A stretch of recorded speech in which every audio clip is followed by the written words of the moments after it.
நாட்டாமை வலைவலி நண்பர்களுக்கு வணக்கம். இன்னைக்கு நம்மளோட முனைவர் நத்தம் சிவசங்கரன் அவர்கள் இருக்காங்க. இங்க சென்னையில தூய்மை பணியாளர்களுடைய போராட்டம் கிட்டத்தட்ட தொடர்ச்சியாக நடந்துட்டு இருக்கிறது அப்படின்ற செய்தியை கேள்விப்பட்டு திண்டுக்கல்ல இருந்து அதை கலந்துக்கணும், அந்த மக்களை பார்க்கணும், அவங்களோட சேர்ந்து போராடணுன்றதுக்காக வந்தாரு. வந்து இந்த ஒரு வாரமாக இங்கே இருந்து இரவு பகல் என்று பாராமல் அவர்களுடைய நேரத்தை செலவிட்டு இருந்தாரு. இப்ப அந்த போராட்டம்லாம் முடிவுக்கு வந்த நிலையில முடிவுக்குன்னா அவங்க அப்புறப்படுத்தப்பட்டு அவங்களை வேற இடத்துக்கு கொண்டு போயிருக்கிற நிலையில இப்பதான் முடிச்சுட்டு சந்திக்க வந்திருக்காரு. அவருடைய அனுபவங்களை நம்ம கேட்போம். செய்திகளில் காட்டப்பட்டதுக்கு அப்பாற்பட்டு இன்னும் என்ன நாள் நடந்துச்சு அப்படின்னு தெரிஞ்சுக்கிறதுக்கு நிறைய இருக்கு. அண்ணா வணக்கங்கண்ணா. வணக்கம் பிரியா. நேற்று ஒரு காணொலி, முதல்ல ஒரு காணொலி பார்த்தேன். அங்கே ரிப்பன் பில்டிங் அருகில் நீங்கள் போயிட்டு அவங்கள பார்த்து நேரில் பார்த்து பேசுகிறீங்க. அப்போ அவங்க கிட்ட நீங்கள் ஒரு 10 நிமிடங்கள் பேசுகிற வீடியோ ஒன்று பார்த்தோம். நேற்று பேருந்தில் ஏறி நீங்கள் பேசுகிறீங்க, அவ்வளோ எமோஷனல் ஆகுறாங்க நீங்கள் பேச பேச. அங்கே பேருந்தில் இருந்த அந்த பெண்கள்லாம் கூட ஒரு கட்டத்தில் வந்து இந்த ஓட்டு போட்டது நீங்கள் பண்ண பாவங்கிற மாதிரி, அல்லது வந்து உங்களுடைய சாபம் இந்த அரசு சும்மா விடாது, இந்த குடும்பத்தை சும்மா விடாதுன்னு சொல்லும் போதெல்லாம் அவங்க கைத்தட்ட ஆரம்பிச்சிடுறாங்க கோவத்தில், எமோஷனில்.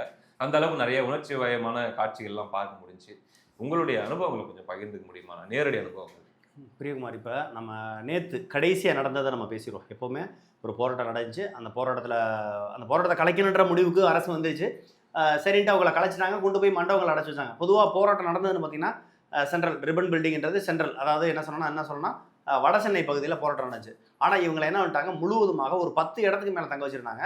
நான் வந்து போய் பார்த்தது, அதாவது எல்லா பகுதியிலுமே இந்த போராட்டக்காரர்கள் என்ன பண்ணாங்க, எங்கெல்லாம் வந்து தங்க வைக்கப்பட்டிருக்காங்க மக்கள் கைது செய்யப்பட்ட தூய்மை பணியாளர்கள், போராட்டம் செய்யப்பட்ட கலைக்கப்பட்ட பிறகு. ஆமாம், கலைக்கப்பட்ட பிறகு. இவருக்கு நான் அங்கே திண்டுக்கல்லேருந்து வர்றேன், நத்திலேருந்து வந்தோம், வந்துட்டு இங்கே இருந்து இங்கே தங்கிட்டு போராட்டக்காரர்களை ஒரு 2 நாள் போயிட்டு பார்த்துட்டு வந்தோம். அதுக்கப்புறம் தான் நம்ம தம்பி வரத்தோட ஒரு நாள் போயிட்டு இருக்கையில் தான் பேசுறதுக்கான வாய்ப்பு கிடைச்சு. அப்புறம் பேசணும். இங்கே அந்த மக்களுக்கு நம்மளை தெரியாதுல்ல, உண்மையை சொல்லணும்னா அந்த தோழர்களுக்கும் என்னை தெரியாது. நானாக போயிட்டு அறிமுகமாகிட்டேன், இருந்தாலும் அவங்களுக்கு அடுத்தடுத்து பேசுவாங்க அப்படிலாம் தெரியாது. அப்புறம் அங்கே பேசுகிறக்கு இல்லாமல் சும்மா மக்கள் இருக்கப்போ ஒரு நாள் பேசினா தான் அந்த ஒரு நாள் பேசின காணொலி வந்தது. அதற்கு பிறகு அவங்களோட தான் இருந்தான். எப்படின்னா போயிட்டு இங்கே மற்ற நேரங்களில் பகல் நேரத்தில் வேலையை முடிச்சுட்டு சாயங்காலத்தை போல் ஒரு 5 மணி 6 மணியை போல் அவங்களோட போயிருந்தோம்னா ஒரு நள்ளிரவு வரை 2 மணி 3 மணி வரைக்கும் அவங்களோட இருக்குது. அதுக்கப்புறம் கொசுக்கடி, பயங்கரமான கொசுக்கடி பிரியகுமார். அங்கே இருக்கவே முடியாது. இந்த கொசுக்கடினா எப்படின்னா, நம்ம ஷூ போட்டிருக்கோம், ஃபேன் செட்டை போட்டிருக்கோம், ஆனாலும் அந்த கைகளில் காதுகிட்டையெல்லாம் வந்து அந்த மூஞ்சியில் கடிக்கிறது, காதுகிட்டையெல்லாம் வந்து மொய்ங்கிறது அது ரொம்ப இரிட்டேட்டிங்காக இருக்குது. நம்மளால் கொசுக்கடியை தாங்க முடியல. ஆனால் அந்த மக்கள் வந்து அது பழகிட்டாங்க. முழுக்க கொசு கடிச்சிக்கிட்டு இருக்கு, ஆனாலும் அந்த பிளாட்ஃபார்மில் அவங்க எடுத்து தான் படுத்திகிட்டே இருந்தாங்க. ஏன்னா அவங்களுடைய வாழ்வியலே இயல்பாகவே பார்த்தீங்கன்னா, நீங்கள் போய் பார்த்தீங்கன்னா தெரியும், முழுக்க வந்து அவங்க அந்த கூவ நதிக்கரைகளில் தான் அதிகமாக அவங்க வாழ்விடங்களே அமைஞ்சிருக்கு. நீங்கள் எந்த பக்கம் போய் வீட்டு வசதி துறை வாரியம் மூலமாக கட்டப்பட்ட எல்லா வீடுகளையும் போய் பாருங்கள், அந்த சாக்கடை ஓரங்களே தான் இருக்கும். அப்போ கொசுக்கள்லேயே அவங்க வந்து அந்த அந்த அந்த வலி வேதனையெல்லாம் அவங்களுக்கு பழகிருச்சு. என்ன சொல்லணும்னா மரத்து போயிருச்சுன்னு சொல்லுவாங்க நம்ம ஊரில். அது மாதிரி ஆயிடுச்சு போல. நம்மளால் தாங்க முடியல. அப்புறம் நள்ளிரவு நேரங்களில் கிளம்பி போயிடுவோம், அப்புறம் மறுநாள் போய் கலந்துக்கிறோம். அந்த மாதிரி தான் இருந்துச்சு. இடைவிடாது முழு நேரமாக அவங்களோட இருக்க முன்னாடி இடையில அப்பப்போ என்னுடைய வேலையிலையும் ஒரு 18 மணி நேரம் 16 மணி நேரம் தினமும் இருந்திருப்பீங்க இல்லைங்களா? ஒரு 10 மணி நேரம் சொல்லலாம். உண்மையை சொல்லணும்னாக்க 10 மணி நேரம் நம்ம சொல்லலாம். மதிய நேரத்துல எல்லாம் என்னால் வெயில் தாங்க முடியல உண்மையாக. ஏன்னா மறைச்சு ஒரு பொய்யை பேசுறதுங்கிறது முறையாக இருக்காது. நான் பகல் நேரத்தில் உண்மையிலேயே அவங்களோட போய் இருக்க முடியல. ஒரு நாள் போய் இருந்து பார்த்தேன். சாயங்காலம் ஒரு 3 மணியை போல் போகையிலேயே சூடு ஒரு பக்கம் கீழே இருந்து வெக்கையாக வருது, தரை சூடு. ஏன்னா சுற்றி தார் ரோடு, அதுவும் கல் பதிச்ச ஒரு நடைமேடை தானே, பிளாட்ஃபார்ம் தானே, சூடு தாங்க. போய் பார்த்துட்டு மாலை நேரம் இல்லை, காலையில நான் போகவே மாட்டேன், சும்மாலாம் போயில சொல்றேன். மாலை நேரம் தான் போவேன். சாயங்காலம் ஒரு 5 மணியை போல, 4:30 மணிக்கு அங்கே போயிடுவேன். 5 மணியை போல அவங்களோட போய் உட்காந்தோம்னா நள்ளிரவு நேரங்கள் பூராமே அவங்களோட இருப்போம். அவங்க அவ்வளோ சீக்கிரமும் தூங்குறதும் இல்லை, நள்ளிரவு வரையும் முடிச்சுட்டு தான் இருப்பாங்க. அவங்களோட பேசிக்கிட்டே இருந்துட்டு அதுக்கப்புறம் திருவிட்டு கிளம்பி வந்துடுறது. இப்படி தான் ஒரு 2-3 நாள் தொடர்ச்சியாக போய்க்கிருந்தோம். அதுக்கப்புறம் பேசுகிற வாய்ப்பு எல்லாம் முடிச்சு திடீர்னு கலைக்கிறது. அந்த கலைக்கிற நாள், அந்த இரவெல்லாம் பார்த்தீங்கன்னா அது அந்த அளவிற்கு ஒரு பதட்டத்தை நம்மலாம் பார்த்ததே இல்லை. 13ஆம் தேதி இரவு. ஆமாம், 13ஆம் நாள் இரவு. 13ஆம் தேதி இல்லை, 13ஆம் நாள். 13ஆம் தேதி கூட, தேதியும் 13 தான். 13ஆம் தேதி இரவு. அதாவது நம்ம முதல்ல இதை வந்து யூகிச்சு நம்மளே பேசுறீங்களே. நம்ம இந்த இடத்துல தான் நீங்க சொன்னீங்க. ஆமா, இதே இது நடக்கும்னு சொல்லி ஒரு 4 நாளைக்கு முன்னாடியே என்ன நாள் நடக்க போகுதுன்னு சொல்லி நீங்க சொல்லியிருந்தீங்க. நாம இதுல ஒன்னே ஒண்ணு மட்டும் தான் நம்ம சொல்ல தவறணும். ஒரு நபர் நீதிமன்றத்துக்கு போவாங்க, போராட்டத்தை இடையூறா இருக்குன்னு சொல்லிட்டு மனு போடுவாங்க, அதன் மூலமா நீதிமன்றம் ஒரு தீர்ப்பு சொல்லும், அதன் மூலமா கலைப்பாங்கன்னு நம்மளுக்கு தெரியும். அதாவது என்ன சொல்றதுன்னா, இதுதான் ஸ்கெட்சுன்னு தெரியும், இப்படிதான் முடியும்னு தெரியும். ஆமா, ஸ்கெட்சு இவங்க தான் தெரியும். ஆனா அதை ஆரம்பிச்சு வைக்கிற நபர் யாரா இருப்பாங்கன்னு பார்த்தா, இந்த தடவை தேன்மொழின்னு ஒரு பெட்டிஷனரை வச்சு அரசாங்கமே அவங்களுக்கு வாதாடன வழக்கறிஞர் முதல் கூட திமுக வழக்கறிஞர்கள், திமுக சார்பாக ஏற்படுத்த தேன்மொழின்றவங்களே பாத்தீங்கன்னா சேகர் பாபா அவர்களோட எடுத்த புகைப்படம்னு சொல்லி எல்லாம் புகைப்படங்கள் வந்திருக்கு. அந்த அளவு உண்மைன்னு தெரியல, ஆனா இன்னைக்கு பரவிட்டு இருக்குது. திமுக சம்பந்தப்பட்ட நபர் தான் அவங்கன்னு சொல்லி கூட செய்தி. அதாவது பிரியகுமார், இது ஒரு மிகப்பெரிய ப்ராஜெக்ட். தூய்மை பணியாளர்களுடைய வாழ்க்கையை ஆந்திர நிறுவனத்துக்கு அடுத்த 20 ஆண்டுகளுக்கு விற்பனை செய்யறாங்க. இதன் மூலமா பல 100 கோடிகள், என்ன சொல்லணும், பல 1000 கோடிகள் வருமானம் வருது இந்த அரசியல்வாதிகளுக்கு, குறிப்பாக 3 நபர்களுக்கு.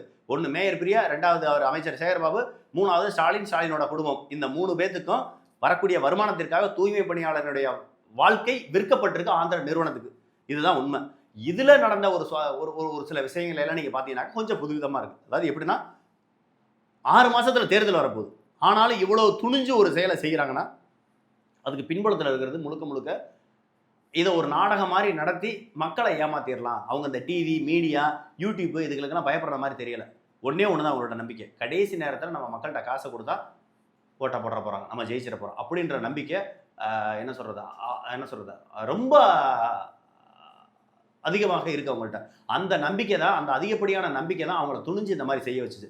அப்போ அந்த மக்கள் நீங்கள் அந்த அந்த கடைசி நேரத்தில் இரவு 11 மணி, நான் சொல்லியிருந்தேன், இரவு அந்த 11 மணிக்கு ஆரம்பிச்சு அங்கேயே லைவ் போட்டேன். அங்கேயே போயிட்டு ஒரு சில நேரம் கடைசி பதட்டமாக இருந்தால் லைவ் போட்டேன்.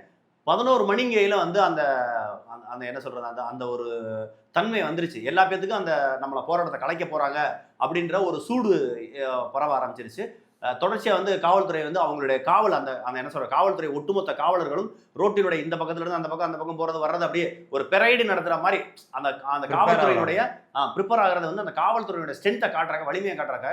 அது ஒரு 1500 2000 காவல்துறை வந்திருப்பாங்க. முழுக்க போகிறது வர்றது அவங்க நல்லா பிரித்தாலும் சொல்லி செஞ்சாங்க. என்ன செஞ்சாங்க, போராட்டக்காரர்கள், போராட்டத்துக்கு ஆதரவாக இருக்கக்கூடிய நபர்கள், அந்த ஆதரவை தாண்டி வேடிக்கை பார்க்குற நபர்கள், அதை தாண்டி பத்திரிகையாளர்கள், இப்படி ஒரு 4 கேட்டகரி பிரிச்சிட்டாங்க. எடுத்தோடனே வேடிக்கை பார்க்குறவங்கள பூரா வரலாம். அடுத்து போராட்டத்துக்கு ஆதரவாக இருக்கிறவங்கள பூரா வந்தாங்க. சார் வந்தீங்க, போராட்டம் பண்ணவங்களை ஆதரவு தெரிவிச்சிங்க, எல்லாம் பண்ணீங்க, கிளம்பிக்கலாம், நாங்கள் அடுத்த வேலையை பார்க்கணும், கிளம்புங்க அப்படின்னா.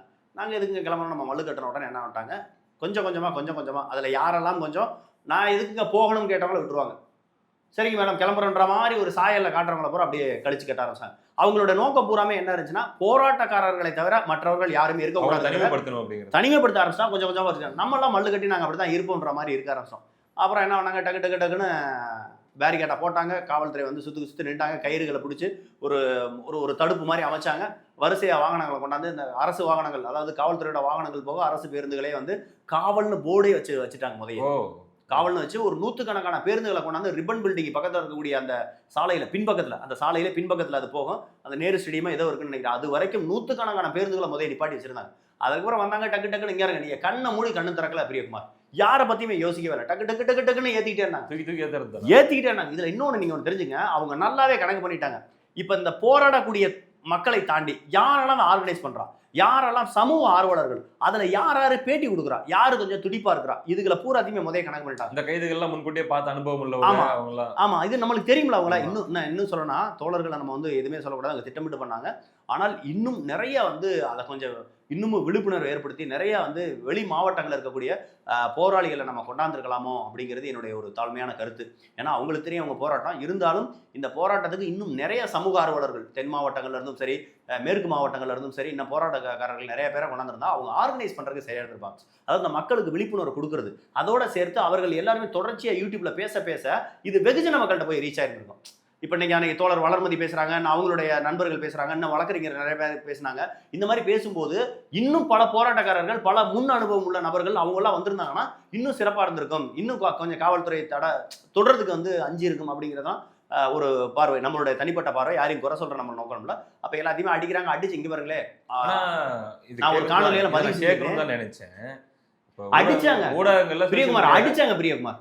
காவல்துறை எப்பவுமே எங்க ஊர்ல தென் மாவட்டங்கள்ல ஒரு இது சொல்லுவாங்க, அப்படியே தூக்கி ஊண்டி விடுறா மாப்பிள்ள அப்படிமாங்க. கபடி விளையாடும் போது அதெல்லாம் தூக்கி ஊண்டி விடுறேன் அப்படின்னா, நீ அடிக்கிறதே தெரியக்கூடாது, எதிரிகளை அடிப்பது தெரியக்கூடாது, அடிக்காதது மாதிரி இருக்கணும், இழுக்கிறது மாதிரி தள்ளுறது மாதிரி, அப்படி ஒரு மல்லு கட்டுற மாதிரி தெரியணும்.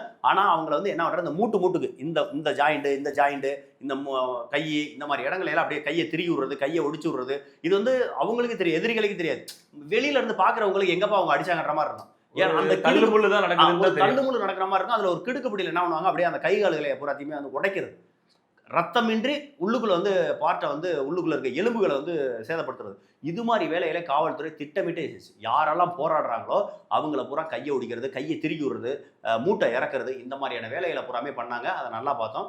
இன்னொன்று, யாரெல்லாம் பேட்டி கொடுத்தாங்களோ அவங்கள பூரா கவர் பண்ணிச்சிருந்தாங்க. வெகுஜன மக்களே பேட்டி கொடுத்தவங்கள பூராத்தையுமே, நீ யாரெல்லாம் ஸ்டாலினை பேசினாங்களோ, யாரெல்லாம் மேயர் பிரியா பேசினாங்களோ, யாரெல்லாம் சேகர் பாபு பேசினாங்களோ இவர்களை பூராத்தையுமே வந்து காவல்துறை வந்து பழிவாங்கி முடிச்சிருச்சு. அடையாளம் பார்த்து அடிச்சாங்கன்றீங்க. அடையாளம் பார்த்து வச்சு சொல்லி வச்ச மாதிரி நீங்க இந்த டீம் இந்த நபருக்கு, இந்த டீம் இந்த நபருக்கு, இந்த டீம் இந்த நபரை தாக்கணும் அப்படின்ற மாதிரி சொல்லி வச்ச மாதிரி அடிச்சு இந்த வரைக்கும் அள்ளி தூக்கி கொண்டு போய் கிட்டத்தட்ட ஒரு 10 இடத்துல, எதுவுமே வட சென்னை பகுதியில், எல்லாமே தென் சென்னை பகுதி. வட சென்னையில போற 10 இடத்துல பிரிச்சு 10 இடமே ஒவ்வொரு இடத்துக்கும் 3 கிலோமீட்டர் 5 கிலோமீட்டர் டிஸ்டன்ஸ், எல்லாமே தென் சென்னை மாவட்ட பகுதி கொண்டாந்து வட சென்னை பகுதியில் எந்த ஒரு மண்டபத்திலையும் தக்க வைக்கல, எல்லாத்தையும் தென் சென்னை மாவட்டத்தில் கொண்டாந்துட்டு அந்த போராடக்கூடிய பாரதி தோழர் மாதிரியான தோழர்கள், மற்ற வழக்கறிஞர்கள், இந்த புளியந்தோப்பு மோகன் மாதிரியான போராளிகள், இவங்க எல்லாம் தனித்தனியாக வந்து வச்சிருந்தாங்க. இப்படி கொண்டு போய் தனித்தனியாக வச்சுட்டாங்க. நம்மளும் ஒரு 3 மணி எழுதி இதில் 3 மணி எழுதி நாங்கள் அங்கே இருக்கிறோம். உங்களுக்கு தெரியும் நினைக்கிறேன். நான் லகரம் யூடியூப் சேனல் ஓனர் பிரபாகரன் நம்ம நண்பர் தான். நாங்கள் எல்லாருமே அங்கே தான் இருந்தோம். அப்படி பார்த்துட்டு இருக்கும்போது ஒரு கரெக்டாக வந்து 12:43 சேகர் பாபு காரில் வந்தார். யாருக்குமே தெரியாது, வெளியில இறங்கி பார்க்கல. ஒரு சீக்கிரட்டாக ஒரு காருக்குள்ள உட்காந்துக்கிட்டு எந்த பின்புலவுமே இல்லாமல் காருக்குள்ள ஒரு இனோவா காருக்கு நான் யதார்த்தமா பார்த்துட்டேன். பார்க்கறதுக்கு வந்தாரு. சக்சஸா போராட்டம் சக்சஸ் அதாவது போராட்டத்தை கலைக்கிறது எப்படின்னா போராட்டம் பூரா முடிஞ்சு மக்கள் பூராமே ஏற்றி எல்லாத்தையும் வண்டியில ஏத்திட்டாங்க. இந்த காவல்துறை என்ன செய்யுது, காவல்துறை பூராமே அங்கே அந்த பேனர்கள் மாதிரி வச்சு தானே தங்கியிருந்தாங்க.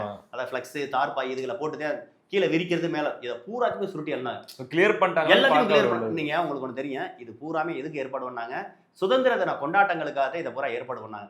ஆனா அந்த மக்கள் இது தெரிஞ்சு அரசாங்கமும் சுதந்திர தின கொண்டாட்டத்தை கொடியேற்றுறதை சிறப்பாக பண்ணணும்னே நம்ம போராட்டத்தை கலைக்கிறாங்க. நம்மளும் அதை கையில் எடுக்கணும்னு சொல்லி ஆரம்பத்துலேருந்தே மக்கள் வந்து தேசிய கொடியை கையில் வச்சிருந்தது. ஏன்னா இது பூரா ஆகஸ்ட் மாதமும் தேசிய கொடியை கையில் வச்சுட்டு தான் அவங்க போராட்டமே பண்ணாங்க. ஆனால் அவங்கள அடித்து ஏற்றையில் எல்லா தேசிய கொடியும் குப்பை மாதிரி கீழே தான் கிடச்சி. அவங்க அடித்து ஏற்றுனதே இந்த தேசிய கொடிக்கு மேலே தான் அடித்து ஒவ்வொருத்தருடைய கண்ணீரும் ஒவ்வொருத்தருடைய ரத்தமும் போராளிகளுடைய ரத்தமும் தூய்மை பணியாளருடைய கண்ணீரும் அந்த தேசிய கொடி மேலே தான் கிடச்சி. இந்த தேசிய கொடி குப்பை மாதிரி அங்கே கிடச்சி. நம்ம ஒரு இடத்துல தேசிய கொடியை எங்கேயாவது அவமச்சா எவ்வளோ பண்ணுறோம், எவ்வளோ தூரம் கோவப்படுறோம், எவ்வளோ தூரம் அந்த தேச உணர்வை காட்டுறோம். இந்திய தேசிய கொடியை கீழே போட்டு முதிச்சிட்டீங்களே அவமானப்படுத்தினேன். ஆனால் அங்கே இருந்த ஒரு ஆயிரக்கணக்கான எல்லா மக்களும் கையில் தேசிய கொடி வச்சிருந்தாங்க. அங்கே இருந்த பேரிகாட்டில் எல்லாத்துலேயுமே தேசிய கொடி வச்சிருந்தாங்க. எல்லா தேசிய கொடியுமே அங்கு அவமதிக்கப்பட்டது. தேசிய கொடி குப்பையோட குப்பையாக தான் கிடந்துச்சு. அதேமாதிரி அந்த மக்கள் போராடின மக்கள் கட்டியிருந்த டென்ட், அந்த தார்பாயி டென்ட்டு, கீழே விரிக்க பயன்படுத்தின பொருள் எல்லாத்தையுமே குப்பை மாதிரி அள்ளி பூராத்தையுமே கிடாச்சு. அதாவது அதில் இருக்க ஒவ்வொரு ஃப்ளெக்ஸையும் கொண்டு வந்து சேர்த்து அந்த குருவி கூடு கட்டுற மாதிரி கொண்டாந்து சேர்த்து தான் அவங்க போட்டு வச்சு குடியிருந்தாங்க. அதை பூரா வந்து ஒரு வித்தின் செகண்டில் அந்த காவல்துறை அதை கிழிச்சு எடுக்கிற ஒரு தன்மை இருக்குது தெரியுமா. அது எவ்வளோ ஒரு இழிவா, எவ்வளோ ஒரு கேவலமா அப்படி அந்த போராட்டத்தை அவ்வளோ கொச்சி எப்படி தான் அதை பூரா கிழிச்சு அள்ளி போட்டாங்க. அதுக்கப்புறம் கொஞ்ச நேரத்திலேயே வந்து தூய்மை பணியாளர்கள் வேற பகுதியில் இருக்கக்கூடிய சுத்தம் செய்கிற ஆட்களை கொண்டாந்து யூனிஃபார்ம் மாட்டினாங்க. அவங்களாம் ஏற்கனவே ராம்கி நிறுவனத்துக்கு கான்ட்ராக்டில் வேலை பார்க்குறவங்க. நீங்கள் இங்கே பார்த்தீங்கன்னா தெரியும், இரவு நேரத்துல எல்லாம் ஒரு மாதிரி ரிஃப்ளெக்ட் ஆகிற ட்ரெஸ் எல்லாம் போட்டுக்கிட்டு ஒரு ப்ளூ அண்ட் ரெட்டு அந்த மாதிரியான ஒரு வண்ணங்களில் நீல நிறம் சிவப்பு வண்ணத்தில் போட்ட ஒரு சீருடையை போட்டுக்கிட்டு வேலை பார்க்குறவங்க வந்து ஒரு அவங்களுக்கு தெரியாதுல, இவங்களும் நம்மள மாதிரி க்ளீன் பண்ண சொன்னா க்ளீன் பண்ணணும், அவ்வளவுதான். அவங்களை பொறுத்தவரைக்கும் இவங்களும் தூய்மை பணியாளர்கள் தான், அவங்க போராடுறாங்க, அவங்களுக்காக நம்ம வந்து இது பண்ண முடியாது. அதே நேரத்தில் நம்ம வேலை பார்த்தானா அப்படின்ட்டு அவங்க வேலை பார்க்குறாங்க. இன்னும் சொல்லணும்னா நீங்கள் ராம்கி நிறுவனத்தில் நானே ஒரு வீடியோ எடுத்து வச்சிருக்கேன். நேற்று எடுத்தது. கொல்கத்தாக்காரங்க நிறைய பேர் இங்கே வந்து வேலை பார்க்குறாங்க. நீங்கள் அந்த வாகனங்களில் இருக்கக்கூடிய ஆண்கள் பூரா பார்த்தீங்கன்னா கொல்கத்தாக்காரங்க. நான் ஆதாரப்பூர்வமாக வச்சிருக்கேன், அதை இன்னொரு நாள் அது சம்மந்தம் பேசும். அப்போ அப்படி எல்லாத்தையுமே க்ளீன் பண்ணுறாங்க, எல்லாம் பண்ணிட்டாங்க. இது எல்லாமே முடிஞ்ச பிரியகுமார். இப்போ சரி கைது பண்ணிட்டாங்க. பொதுவாக இந்திய அரசியலமைப்பு சட்டத்தில் என்னன்னாக்க 24 மணி நேரத்தில் ஒரு ஆணாக இருந்தால் உடனடியாக கொண்டு போய் நீதிமன்ற காவலில் கொண்டு போய் அவங்கள வைக்கணும். அப்படின்னா என்னன்னா, எஃப்ஐஆர் வழக்கு பதிவு செய்யணும், வழக்கு பதிவு செஞ்சுட்டு அவங்கள கொண்டு போய் அவங்களுக்கான மருத்துவ பரிசோதனை செய்யணும், மருத்துவ பரிசோதனை செஞ்சுட்டு நேரடியாக கொண்டு போய் நீதிமன்றத்தில் இருக்கக்கூடிய மேஜிஸ்ட்ரேட் முன்னாடி, அந்த பகுதியினுடைய நீதிமன்ற நடுவர் முன்னாடி கொண்டு போய் அவங்களை நிறுத்தணும். அவர் உடனடியாக கைது செய்யறதுக்கு ஆணை பிறப்பிப்பார். உடனடியாக அவங்களை கைது செஞ்சு நீதிமன்ற காவல் தான். சிறை என்பது நீதிமன்றத்தின் கட்டுப்பாடு. இது சும்மா அந்த இடத்துல மாத்திரத்துக்காக நடந்தது. இப்படி செய்யணும்ல, இது எதுவுமே செய்யவே இல்லை. ஒண்ணு நீங்க நைட்டு கைது பண்ணி கொண்டு போயிருந்தீங்கன்னா அவங்கள விடியறதுக்குள்ள அனுப்பியிருக்கணும். இவங்க என்ன பண்றா, கொண்டு போய் வச்சுட்டு மறுநாள் நைட் எழுதி, நேத்து நைட் எழுதி, முந்தா நாள் இரவு கைது பண்ணிட்டு நேத்து நைட் எழுதி விடவே இல்லை. ஆமா இதுல பரங்கிமலைன்னு சொல்லுவோம்ல, சென்ட் தாமஸ் மவுண்ட், இந்த மவுண்ட் ஏரியாவில் சரோஜினி மகால்னு ஒரு மகால் இருந்துச்சு. அங்கே எனக்கு என்ன ஆனாங்க, இந்த தோழர்கள்லாம் என்ன ஆனாங்க, ஒரு லிஸ்ட் மாதிரி ரெடி பண்ணி பத்திரிகையாளர் மூலமாக கொடுத்து யாரெல்லாம் வந்து வழக்கறிஞர்களோ உதவி செய்ய முடியுமோ அவங்களாம் அந்த மண்டபங்களில் போய் மண்டபத்தில் அடைச்சி வைக்கப்பட்ட அந்த தூய்மை பணியாளர்களுக்கு உங்களால் முடிஞ்ச உதவிகள், அது உணவோ பிஸ்கட்டோ தண்ணியோ அந்த மாதிரி உதவிகளை செய்யுங்க. சட்டப்படி அவங்களுக்கான நடவடிக்கைகளுக்கு உதவி செய்யுங்க. ரொம்ப நேரம் அவங்கள வந்து விடுதலை பண்ணாமல் வச்சிருந்தா அதுக்கான கேள்விகளை எழுப்புங்க அப்படின்ற மாதிரியெல்லாம் ஒரு செய்தி மாதிரியே போட்டு விட்டுருந்தாங்க. அந்த செய்தி எனக்கும் ஒரு சில தம்பிகள் மூலமாக பத்திரிகைகள் மூலமாக கிடச்சி. இது போதுக்கு நாங்கள் போராட்டம் பண்ணையில் போய் உட்காந்துருந்தில்ல, அப்போதைக்கு அங்கே இருக்க நபர்கள் என்னோட பழகுவாங்கல்ல, அப்படி ஒரு சில தம்பிகள்லாம் எனக்கு தொடர்பில் இருந்தாங்க. அவங்க உள்ளே மண்டபங்களுக்குள்ளே வேற மண்டபங்கள் இருந்தாலும் நம்மளுக்கு செய்தி அனுப்புனாங்க. அப்போ இந்த சரோஜினி மகாலுக்கு போகிறோம். அப்புறம் அவங்கள எல்லாமே மதியானம் 12 மணிக்கு அந்த காலகட்டத்தில் விட்டுட்டாங்க.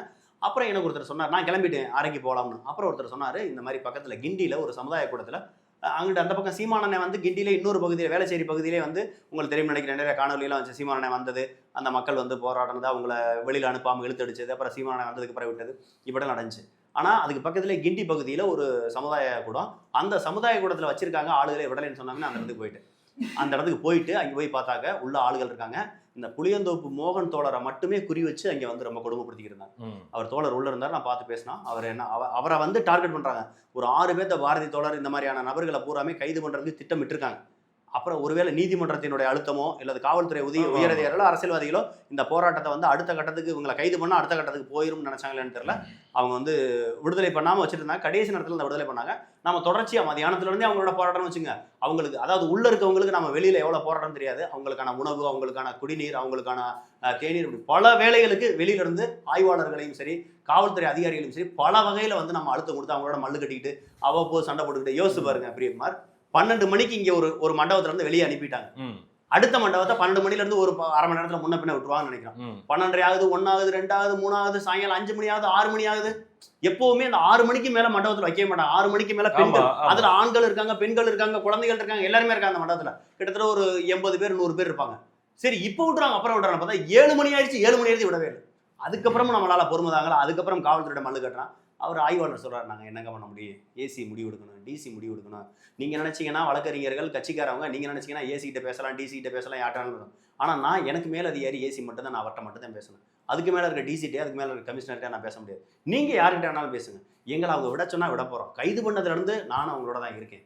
அதுவும் இல்லாமல் நான் தென் சென்னை மாவட்டத்தை சேர்ந்த நபர். இது வட சென்னையிலேருந்து கொண்டாந்து இங்கே கொண்டாந்து அடைச்சிருக்காங்க. இது என் ரேஞ்சில் இப்படி ஒரு போராட்டம் நடக்கலை. இந்த போராட்டத்துக்கு நான் பொறுப்பு கிடையாது. நான் வேறு வழியில் நான் செக்யூரிட்டி மாதிரி கிடக்கிறேன். என்னிட்டு நீங்கள் சண்டை போட்டு என்ன செய்ய போறீங்க? இங்கே இருக்கிற காவலர்கள் பூரா பாருங்கள், பெண்கள் ஆண்கள் எல்லா பேருமே, இவங்களை விட்டாதே அவங்களும் நாங்களும் போக முடியும் அப்படின்னு அவர் தரப்ப சொன்னார். நம்மளுக்கு எப்போவுமே ஒன்று தான் பிரியகுமார், எனக்கு எப்போவுமே காவல்துறை மேலே ஒரு நன்மதிப்பே கிடையாது.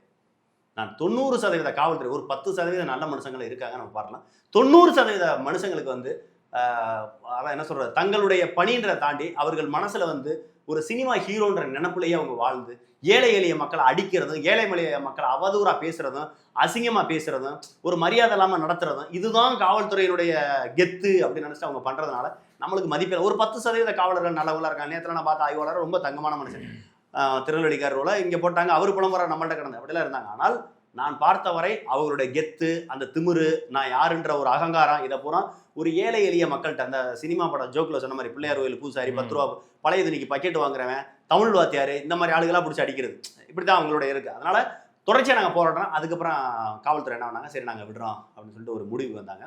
விடலாம்னு சொல்லும்போது என்ன பண்ணிட்டாங்க, நாங்கள் இந்த மக்களை ஒரே இடத்துல குமிய விட மாட்டோம், இந்த மக்களை நாங்கள் பிரிச்சு அனுப்பணும். நீதிமன்றம் வேற இடத்துல போய் போராடி இங்க இருந்தே கலைஞ்சு போயிருங்க, இங்க இருந்தே உங்க கலைஞ்சு போகணும் அப்படின்னா.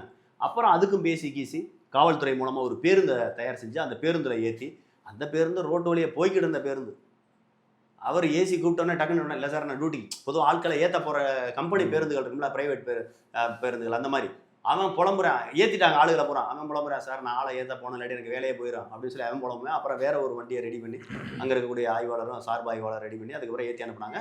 அவங்க பொறுப்பு நம்ம இது என்ன சொன்னாங்கன்னா, இவர்கள் மீண்டும் ரிப்பன் பில்டிங்கிட்ட போகக்கூடாது, அதே நேரத்தில் இவர்கள் அனைவரும் ஒரே இடத்துல கூடக்கூடாது, நீங்கள் இங்கேருந்தே போக சொல்லுங்கண்ணா. நான் என்ன வந்துட்டேன், இல்லை உங்களுக்கு ஒரு பேருந்து ரெடி பண்ணி கொடுங்க, நாங்கள் பொறுப்பு, இவர்களுக்கு நாங்கள் பொறுப்பு. மீண்டும் ஒரு இடத்துல கூட மாட்டாங்க, போராட்டம் பண்ண மாட்டாங்க. ஆனால் அதே நேரத்தில் இதில் இருக்கவங்கள நிறைய பேர் 2 வீலர் ரிப்பன் பில்டிங் பக்கத்தில் நிப்பாட்டிருக்காங்க, அந்த 2 வீலர்களை போய் எடுக்கணும். அப்போ அது போதுக்கு இவங்க வட சென்னையை சேர்ந்தவர்கள் அந்த ரூட்டில் தான் போகும். அதனால் ஒரு பொதுவான இடத்துல எது ஒன்றுன்னு சொல்லாமே, சரி பாரிஸ் கார்னரில் கூட அது சரி ஏற்றிட்டு போகணும்னு சொல்லிட்டாங்க. அங்கிட்டு நாங்கள் பேருந்தில் ஏறிட்டு அவங்கள்ட்ட சொல்லிட்டாங்க, நம்ம ஏறி போவோம், இந்த இடத்த விட்டு கலைவோம், அங்கிட்டு போய் பேருந்தில் போகையில் முடிவு செய்யணும்னு சொல்லிட்டு ஏறணும். அப்புறம் பார்த்தா ஒரு 2-3 போலீஸையும் காவலுக்கு ஏற்றி விட்டாங்க பஸ்ஸில். அப்புறம் நாங்கள் போகிற வழியிலேயே ஒவ்வொரு இடமா மக்கள் எங்கெங்கெல்லாம் விரும்புகிறாங்களோ, எங்கனுக்குள்ள லோக்கல் ட்ரெயின், எங்கனுக்குள்ள மெட்ரோ ட்ரெயினோ அன்றைக்கி எங்கே இறக்கி விட்டு கடைசியாக கொண்டு போய் பாரிஸ் கார்னர் வரை இறக்கி விட்டு வந்தோம். அப்படி பஸ்ஸில் ஏறி போகையில் தான் அந்த மக்கள் வந்து பேசும்போது ஒன்றை தொட்டு பேசிக்கிட்டே இருந்தான். நம்ம அவங்களுக்கு தெரியுமில்ல, இங்கேருந்து கிண்டியிலேருந்து பூராத்தையும் ஏற்றிட்டு போயிட்டு இருக்கான், டிராஃபிக் எவ்வளோ இருக்குன்னு. அப்போ அந்த மக்கள்கிட்ட கிட்டத்தட்ட ரொம்ப நேரம் பேச வேண்டிய சூழ்நிலை. அப்படி பேசும்போது ஒரு சில இடங்களில் உணர்ச்சி வச்சப்பட்ட பேசினதை அந்த வீடியோவாக எடுத்தது. முழுமையாக நம்ம பேசின வீடியோ. இப்போ போராட்டம் கலைக்கப்பட்டு விட்டது, திட்டமிட்டு கலைக்கப்பட்டு விட்டது.